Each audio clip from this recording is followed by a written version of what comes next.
नमस्कार, राधे राधे, हर हर महादेव। मैं आपका आचार्य देव। आज इस वीडियो पे वार्ता करेंगे जो लक्ष्य संधान के लिए बने हैं, जिनका टारगेट कभी मिस नहीं होता, ऐसे धनु राशि के जातक, धनु लगन के जातकों के लिए केतु महाराज का जो गोचर हो रहा है, केतु महाराज गोचर कर रहे हैं आपकी कन्या राशि में। कन्या राशि मतलब कर्म भाव में। तो कर्म भाव पे केतु महाराज की गोचरी स्थिति आने वाले 18 माह तक, ठीक है, मतलब अप्रैल 2025 तक क्या फल देगी। 30 अक्टूबर 2023 को केतु महाराज तुला राशि से उतर के कन्या राशि में करने वाले हैं गोचर। केतु महाराज की जो गोचरी स्थिति है 18 माह के लिए है। 18 माह में केतु महाराज बुध का प्रभाव लेंगे, मंगल का प्रभाव लेंगे, चंद्रदेव का प्रभाव लेंगे, सूर्यदेव का प्रभाव लेंगे। तो 4 ग्रह 3 नक्षत्रों के प्रभाव को लेके केतु महाराज 9 तरह के फल देंगे। कितने तरह के? 9 तरह के फल देंगे। केतु आपके लिए शुभ है, केतु आपके लिए मंगलकारी हैं। क्यों मंगलकारी हैं? क्योंकि भाई देखो, आपके लगन में केतु महाराज हैं, ठीक है ना। केतु महाराज की उपस्थिति आपके लगन में है, आपके पंचम भाव में है और आपके नवम भाव में है। तो तीनों जो त्रिकोण है ना, वो त्रिकोण केतु से बंधा हुआ है। आपके लग्न में क्या है? मूल नक्षत्र के रूप में केतु है, स्टार्टिंग वहीं से कर रहे हैं, ठीक। तो आपके जीवन की स्टार्टिंग ही केतु महाराज से हुई है। आपके पंचम भाव भविष्य की स्टार्टिंग केतु से है, संतान की स्टार्टिंग केतु से, एजुकेशन की स्टार्टिंग केतु से है। आपके भाग्य के घर में मघा नक्षत्र है, तो भाग्योदय यहीं से स्टार्ट होगा। केतु की कृपा से भाग्योदय स्टार्ट होगा। इसलिए केतु की गोचरी स्थिति आपके लिए बहुत महत्वपूर्ण है और मजेदार है। देखो, अभी केतु महाराज शुक्र के राशि में गोचर कर रहे थे। धनु लगन में शुक्र का बहुत अच्छा रोल नहीं होता, खस्टेस भी होते हैं, संघर्ष था। लेकिन अभी कर्म भाव में आ जाएंगे। तो कर्म भाव में आते ही अगर एक लाइन में बोलूं तो केतु 18 माह कर्म के पथ पे आपकी विजय पताका यत्र तत्र सर्वत्र लहरा देंगे, एक लाइन में। लेकिन एक लाइन में समझने के लिए आप वीडियो नहीं देख रहे हैं, थोड़ा डिटेल में समझने के लिए देख रहे हैं। तो चलिए डिटेल में चर्चा आरंभ करें। उससे पहले विनम्र अनुरोध है कि चूंकि आप लोग टारगेट हिट करने के लिए जाने जाते हो, तो टारगेट ये भी कहता है कि अभी तक आपने हमारे चैनल को सब्सक्राइब नहीं किया तो चैनल को सब्सक्राइब करें। बगल में सब्सक्राइब का बटन है, क्लिक करिए, ठीक है ना। गुरु का लगन है, गुरु बड़प्पन को लेकर चलता है। अब केतु महाराज उतर कहाँ रहे हैं? धीरे से लाभ के घर से कर्म भाव में उतर रहे हैं। कहाँ पे उतर रहे हैं? मंगल के चित्रा नक्षत्र में। चित्रा कौन है? चित्रा बैलेंस करने का है, चित्रा बैलेंस करना सिखाता है। मंगल का चित्रा नक्षत्र बैलेंस करने का है। अब मंगल आपकी कुंडली में पंचमेश और मंगल आपके व्ययस हैं, विदेश के स्वामी है। तो मंगल का प्रभाव लेके विदेश से लाभ देंगे, एजुकेशन में लाभ देंगे, संतान संबंधी लाभ देंगे, संतान के कार्यों में आ रहे अवरोध को खत्म करेंगे। केतु का एक नैसर्गिक स्वभाव है, जहां बैठते हैं वहां से डिस्कनेक्ट करते हैं, याद रखिएगा। दशमस्त केतु नौकरी में बार बार स्थानांतरण का भी योग बनाएंगे। मतलब आप स्थानांतरण के लिए प्रयासरत हैं, काफ़ी दिन से आप प्रयास कर रहे हैं कि आपका स्थानांतरण हो जाए, नौकरी में परिवर्तन हो जाए, लेकिन परिवर्तन नहीं हो पा रहा था। तो यहाँ पे परिवर्तन होने की पूरी संभावनाएं बन रही हैं, ठीक। क्योंकि केतु दशम भाव में पहुंच के स्थानांतरण का योग परिवर्तित करेंगे आपके जीवन में। यहाँ पे आपको थोड़ा पिताजी से सामंजस्य बना के रखना होगा। केतु जिस पार्ट में जाता है उस पार्ट से रिलेटिव चीज़ों से दूर करता है। तो भाई पिता मतलब मान सम्मान, पिता मतलब सूर्य, पिता मतलब चमक, पिता मतलब आकाश। तो पिता से संबंध को बेहतर रखिएगा। वो जो कुछ कहते हैं सुन लिया करिए। आप इसमें बास की बहुत सी बातें सुननी पड़ती हैं, जबकि वो बहुत उसके अंदर क्वालिटी नहीं होती। फिर भी आपके पिता तो पिता है भाई, भगवान जैसे, इसलिए उनकी बात सुन लीजिए, कुछ बुरा मत मानिए। जो कह रहे हैं फाइनल अथॉरिटी, बेहतर रहेगा।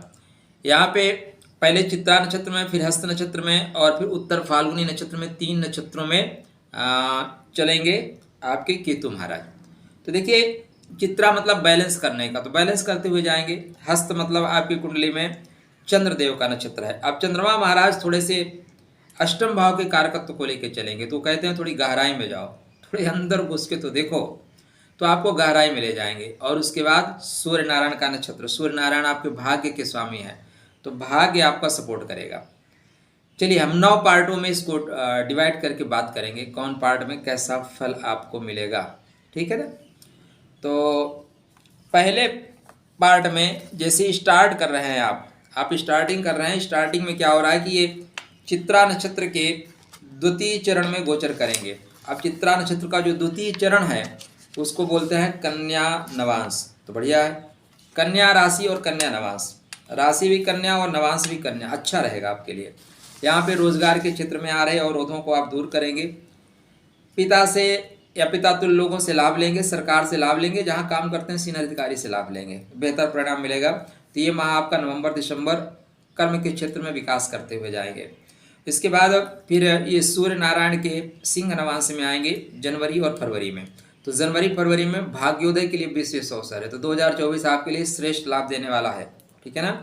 तो भाग्योदय के लिए बेहतर अवसर है जनवरी फरवरी में। कैसे होगा, धर्म स्थान पे जा रहे हैं ना, धर्मो रक्षति रक्षिता, धर्म स्थान पे थोड़ा दीपदान करिए, कोई धार्मिक यात्रा करिए, लाभ हो जाएगा। इसके पश्चात ये नक्षत्र परिवर्तन करेंगे, हस्त नक्षत्र में आएंगे। हस्त नक्षत्र में बहुत ध्यान देना होगा। हस्त नक्षत्र आपके अष्टम भाव के कारकत्व को लेकर चल रहा है, तो यहाँ पे थोड़ा नौकरी में प्रेशर आएगा, पिता से संबंधों में परेशानी आएगी, और खासकर जो मार्च अप्रैल का समय होगा वो डेफिनेटली परेशानी वाला होगा। तो सावधानी से चलिए, इस समय क्या है, थोड़ा सा कंसंट्रेट रहिए, थोड़ी एकाग्रता रखिए और थोड़ा ध्यान में जाइए। जब आप ध्यान में जाएंगे चीज़ें ठीक हो जाएंगी। पितरों के निमित्त कुछ न कुछ दान करना, पितरों को प्रणाम करना। घर में कुछ काम आप स्टार्ट कर रहे हैं तो कुल देवी या कुल देवता को प्रणाम करके काम करिए, पितरों को नमन करके काम करिए, काम आपका नहीं रुकेगा, काम डेफिनेटली आपका बन ही जाएगा। इसके बाद जैसे यहाँ से आप आगे आएंगे मई जून में, तो मई जून में हस्त नक्षत्र के तृतीय चरण में प्रवेश करेंगे। यहाँ बुध देव का नवांश मिलेगा। तो बुध देव का नवांश मिथुन नवांश कार्य व्यापार के लिए अच्छा है, व्यापार गति पकड़ेगा, यात्राएं अच्छी होंगी। तो व्यापार और यात्रा दोनों आपकी अच्छी हो रही हैं। इसके बाद जैसे द्वितीय चरण में आएंगे तो शुक्र का वृषभ नवांश मिलेगा। वृषभ नवांश आपके लिए संघर्ष का नवांश है, ठीक है ना। तो जुलाई अगस्त संघर्ष में बीतेगा, संघर्ष तो करना पड़ेगा दोस्त। यहाँ पे बार बार ज्वर हो जाना, फुंसी हो जाना, पैर में तकलीफ हो जाना, इस तरह की चीज़ें आएंगी। इसके बाद ये मेष नवांश में आएंगे अंत में, कब, सितंबर अक्टूबर में। सितंबर अक्टूबर 2024 की बात कर रहा हूँ। यहाँ पे मेष नवांश में आएंगे पंचम भाव में।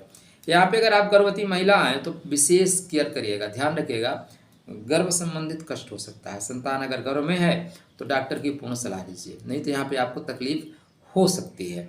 लेकिन यहाँ एजुकेशन के लिए अच्छा है, इष्ट से कनेक्टिविटी, कनेक्ट होने के लिए अच्छा है, इष्ट की कृपा रहेगी आपके ऊपर, वो प्रेम से आपको जो चाहिए वो दे देंगे। तो गुरु का प्रेम मिलेगा, इष्ट का प्रेम मिलेगा। इसके बाद ये नक्षत्र परिवर्तन कर देंगे, आ जाएंगे उत्तर फाल्गुनी नक्षत्र में, जिसको सूर्य नारायण का नक्षत्र बोलते हैं। सूर्य नारायण के नक्षत्र में भाग्योदय का काम कराएंगे।